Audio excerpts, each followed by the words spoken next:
Coming up, she's a talented model, actress, and advocate. We catch up with Ashley Callingbull. Plus, See Alaska is donating $20 million to establish a trust to help communities in Southeast Alaska. We'll find out more. I'm Patty Thalahungva. Join us for those interviews plus headlines from Indian Country Today.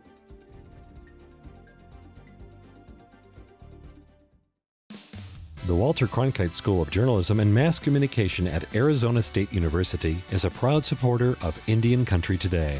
Students at Cronkite News and Gaylord College at the University of Oklahoma cover Indigenous communities together. This important work is distributed by more than 100 news organizations. This collaboration provides a much-needed boost to coverage of Native American communities nationwide. Learn more at cronkitenews.azpbs.org.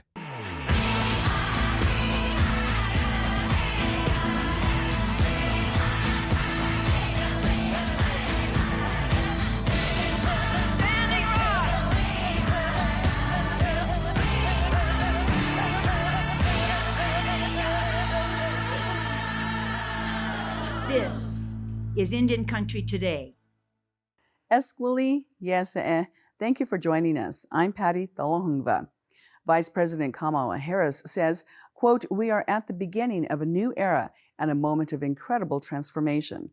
She addressed leaders this morning at the 78th Annual Convention of the National Congress of American Indians. As managing editor Jordan Bennett-Begay reports, tribal leaders heard the vice president and president's commitment to tribal sovereignty with a big announcement.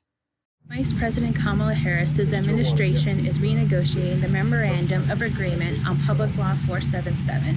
This plan was established in 1992 under President George Herbert Walker Bush. This program, plus President Joe Biden's budget, the bipartisan infrastructure deal, the Build Back Better agenda, and the American Rescue Plan are all part of the president's plan to respect the sacred relationship between nations and to invest in Indian country.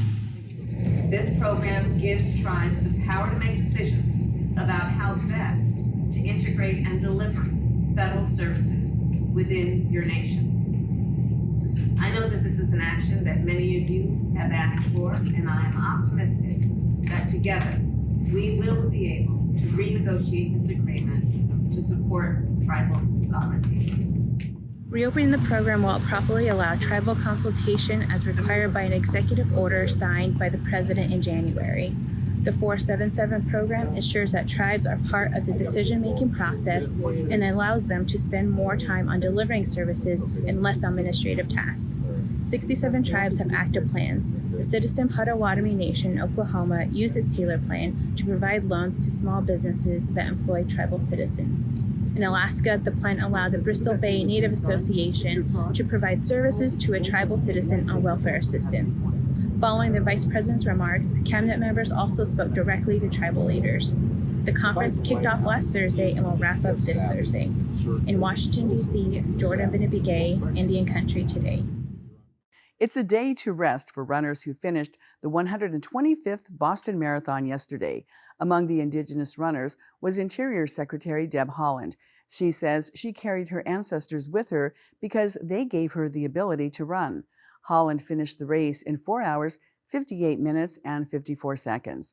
Kyle Simatsuka, a Hopi from Arizona, finished in 2 hours, 26 minutes, and 17 seconds. He was among the elite runners and placed 48th out of some 15,000 runners. His pace was around 5 minutes and 35 seconds per mile. The 25-year-old Simatsuka says running is a part of who he and his ancestors are.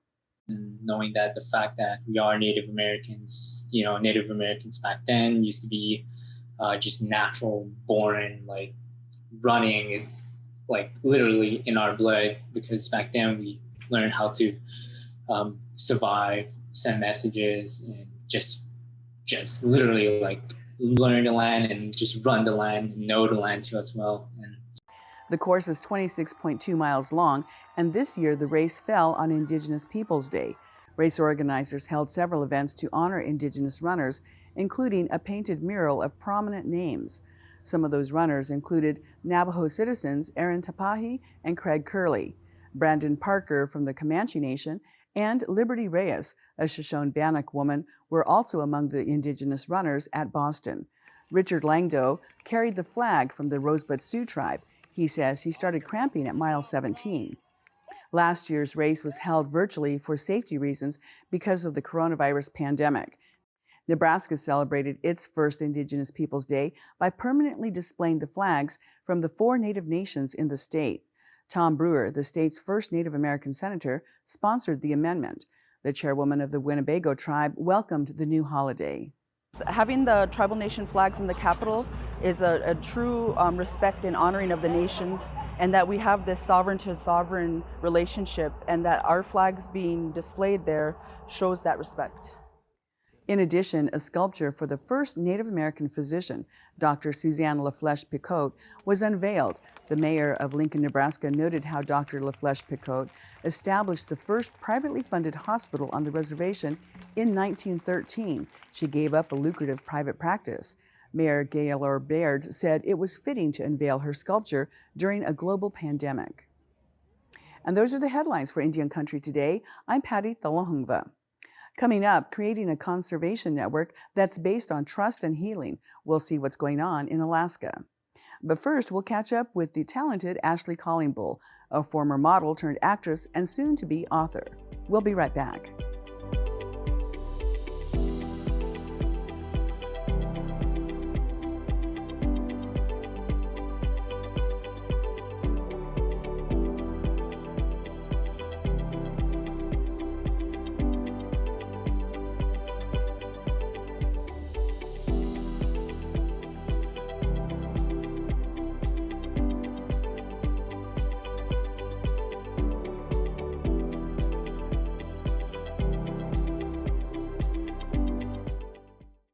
Ashley Callingbull is a model, an actress, and an advocate.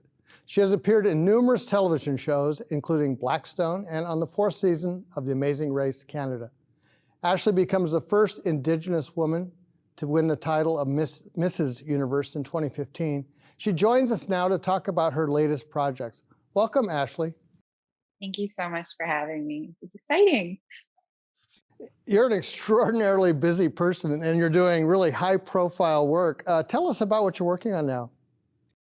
Well, I'm an ambassador for different organizations like Nike, so I do a lot of partnerships with them for RW & Co, Dress for Success, and a lot of different Indigenous initiatives. So I'm full-time doing that, but just recently, it's going to be coming out on October 21st on my birthday. I am on the 2nd season of Tribal, which is a crime series based here in Canada. So I'm super pumped for that to come out. What's your role in that going to be? I can't really say what I am, but she is a model, kind of similar to what I'm doing in my real life, but a different ending. Oh, that's exciting. I want to ask you about your collaboration with Bethany Yellowtail. I love Bethany. Anytime she sends me any of her designs, I proudly wear them because not only are they Indigenous owned, and everything that she stands for is just so powerful. I feel that whenever I collaborate with her, whenever I've met her, I just feel empowered. It's just one of those designs and one of those things that women create where you feel like you can take your culture with you anywhere that you go. So upcoming, I'll be actually doing a partnership with her. So you'll have to stay tuned for a new collection. Boy, we're getting a lot of stay tuned stuff today. Yeah, I got a lot going on. And it's quite surprising because during the pandemic, I thought things would really slow down for me, but they really picked up a lot. So I'm quite surprised, but I'm happy with that. One of the, I really think, strengths of your career has been your work on some really serious issues at the same time you're engaged with entertainment and other industries. How do you come about that as a philosophy, and what's kind of been the industry's reaction? Well, for me, it was always important to be outspoken and speak my truth. And especially if I'm in a position where I have a platform, where I'm considered an ambassador, where I can actually use my voice, it's important for me to use it as much as possible because so many of our voices are silenced. I speak about so many issues like murdered or missing Indigenous women, our children who are in the foster care system, the environment, politics. So I talk about a lot of things, but it's so important for me to use this time because that's the last thing I want is our voices to go silent. And with the industry that I'm in, whether it be modeling, pageantry, or acting, um, they're all happy that I use my voice and I use these opportunities to create more opportunities for other people as well. So whenever I got that chance to speak up, I use it. One of those opportunities was a speech at Harvard. Maybe tell us a little bit about that. You know, that was one of my first keynotes that I've ever done. I think I was 20 years old, and I never thought I would get the opportunity to be speaking at Harvard University, where I thought people are going to want to come here to listen to me. This is crazy. That really opened a lot of doors for me and really opened my eyes to, how impactful my story is. I didn't realize until that moment. And then I started speaking for other organizations. I even spoke at We Day, which was over 20,000 people. So it's crazy to be speaking in small groups and then also having this huge crowd. It's crazy because I went from being this little insecure girl in the reserve that never wanted to use my voice to now being this international motivational speaker. So for me, it's all about inspiring change and letting others know that you can do these things as well. This is such an interesting moment in history because all of a sudden, particularly in entertainment and narrative, folks are really interested in Indigenous story. Is that something that is exciting to you, and how does it play into what you plan to do next? I think it's about time that they are featuring, more Indigenous actors, more Indigenous storytelling, because our stories are so beautiful. They need to be told. People need to hear the truth. And it's really impactful. It's impactful because Indigenous representation is so important. As a young girl, I didn't really see many Indigenous models or actors. I only saw really a handful. And now you're able to see, such a diverse group of people that have so many talents. And it's wonderful that we're finally being acknowledged. And for me, this opens a lot of doors with representation and which jobs I can actually go for now, because, it used to be so limited and now things are being more inclusive. So I'm glad that I was able to open the door for someone else, be the first of something. But the most important thing is knowing that I won't be the last. It's always about opening that door of opportunity for someone else. When you see that door open, what's been the most surprising one? That it took so long to open that door, that it took so long to have this type of representation, and for me to be the first, that was a big step for me. Like, I was very honored, but to me, it's all about influencing the next generation and making sure that they have the same opportunities or they have more. Speaking of influencing the next generation, one of the things that you do is talk to a lot of young people. What are kind of the questions they have, and what are the stories you want to tell them? A lot of them ask me because I grew up in a really difficult situation where I lived through physical and sexual abuse, and I lived through poverty. And that's a very common story in Indian country.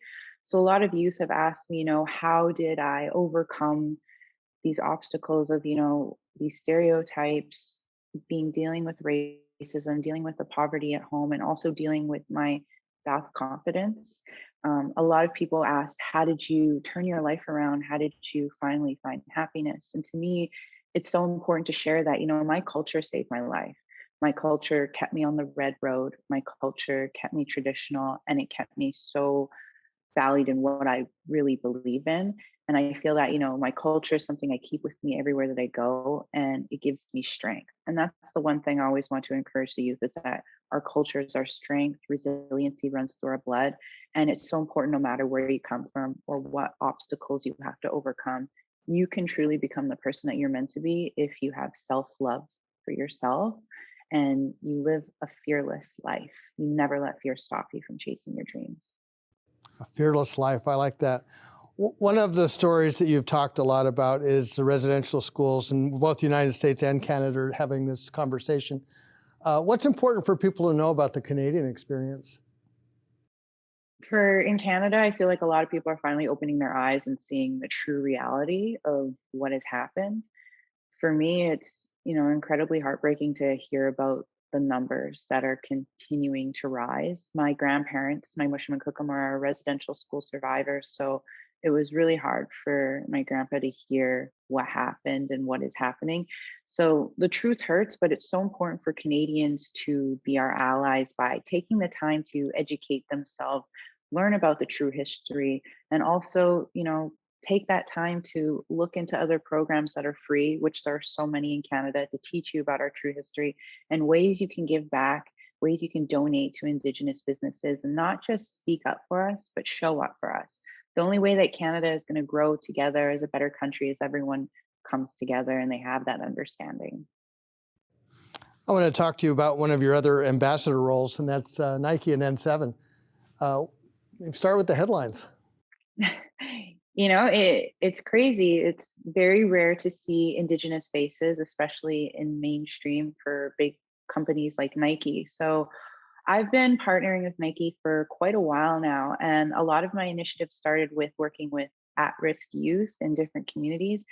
Now it is such a whirlwind to be able to see myself like front page Nike, big posters. I never would have thought that, but they have done so much to be able to give back to youth in my community and youth across Indigenous countries. So, for me, working with an organization that actually gives back and helps Indigenous youth, try to chase their dreams, whether it be sports, education, or arts, that's incredibly inspiring. And part of that dream is not just sports and outward stuff, but just personal health and being able to be more active. How are young people reacting to that message? For me, I feel that my physical health really helps my mental health. And I really like to talk to the youth about that because, even if it's just walking, a little bit of movement, it clears your mind. For me, it clears my mind and I feel good. And I feel like I've done something productive. Even if I've done something simple outside, exploring in nature, it's really good for your mental health, for you to really kind of debrief from everything else that's going on in your life and have some movement. And it feels good to sweat. It is so good for your mental health. And I really encourage the youth to just go outside, get off your phones once in a while. Yeah, you see the whole generation looking down. We have about a minute left, but I want to ask you, what's on the horizon? What's next for you? Well, surprisingly, I am going to be an author next year. My first book deal, I've just signed it. So I am so excited. That's going to be the next journey, is to be able to share a memoir. And stay tuned for all the new things coming up. There's a lot I can't legally say. Tell us about your experience on Amazing Race Canada. That was one of the best experiences ever because I got to race with my dad. We were the first Indigenous team to ever be on the show. And I've never ran around the world like that for 6 weeks without my phone, having to bungee jump off gondolas, hanging in the mountain. I flew a warplane by myself. And unfortunately, I had to eat bugs and bats, which was something I would never do in my real life. But that show really made me realize that I have no limits. I can accomplish anything as long as I put my mind to it. Thank you so much, Ashley Collingbull. Thank you so much for having me. And we'll be right back.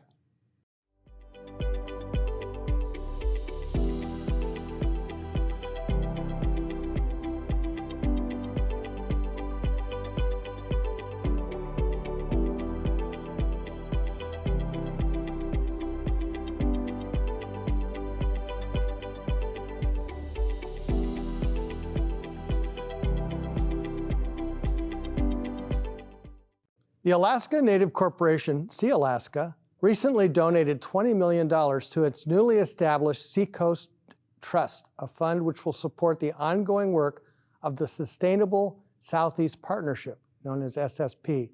This is a decade-old network of individuals and organizations working to strengthen cultural, ecological, and economic resilience across Southeast Alaska. The network centers on Indigenous-led problem solving and seeks to create a new type of conservation based on trust and healing. Meghan Sullivan is writing about this, and she joins us now. Welcome, Meghan. Hi, thanks for having me.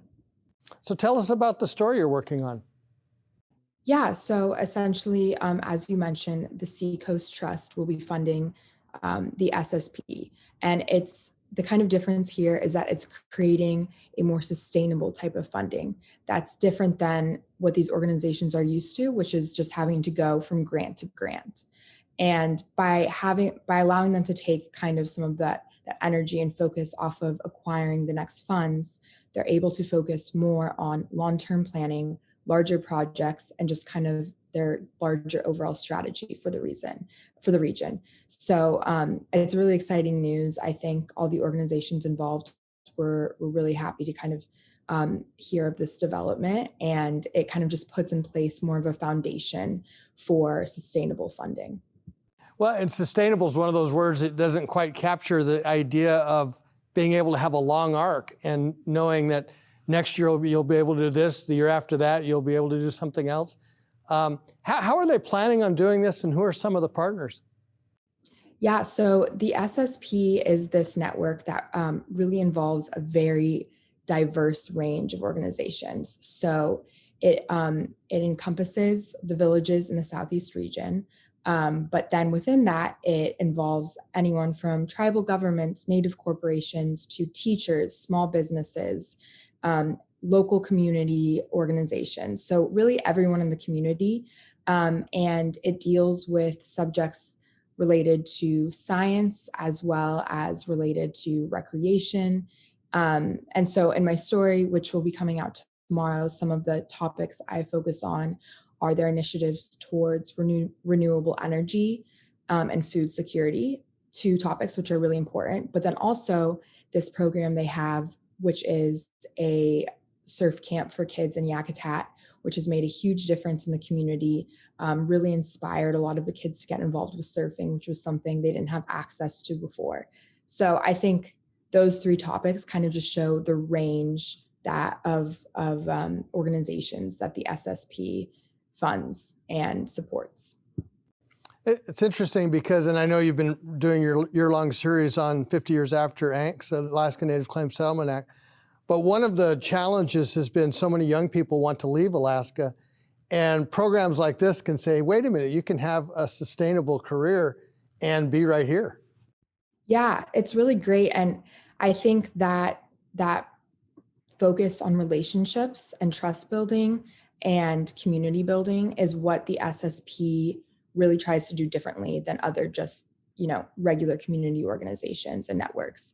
And they really focus on kind of putting the power, the change-making power in local people's hands because, as you know, local people know the solutions to local problems best. But they also look at kind of connecting the region overall. And, if there's someone who's an expert in renewable energy and someone who's an expert in community planning, they try to connect those people so that they kind of can maximize the potential of the community as a whole.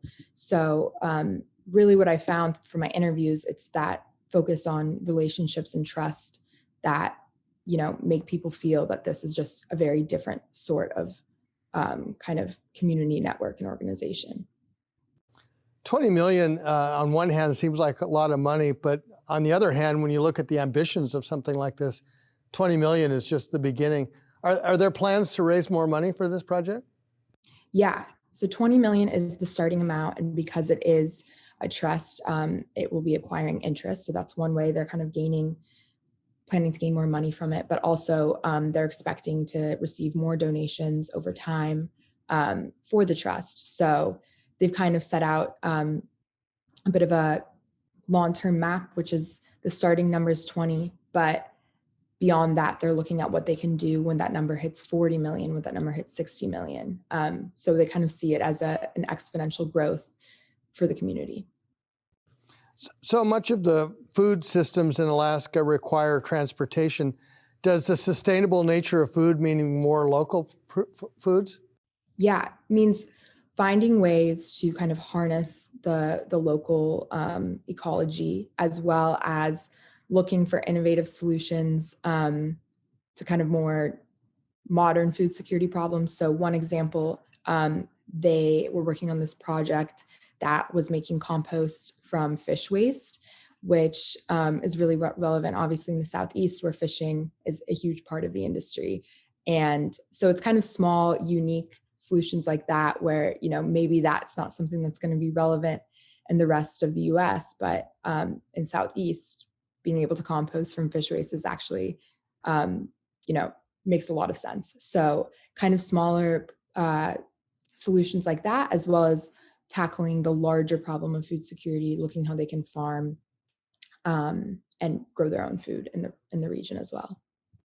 We only have about 40 seconds left, but I want to ask you what's coming up next in the Alaska Native Claims Settlement Act series?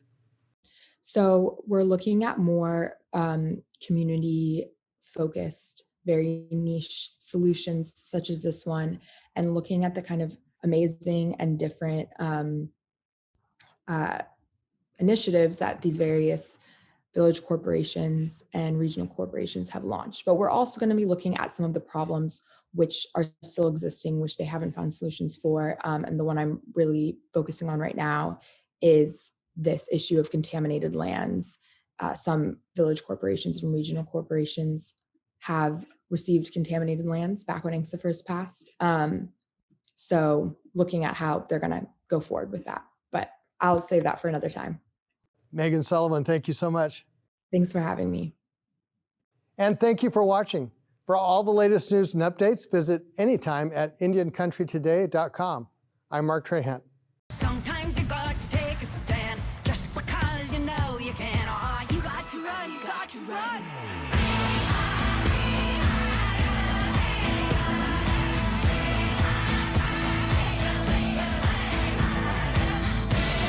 Standing rock.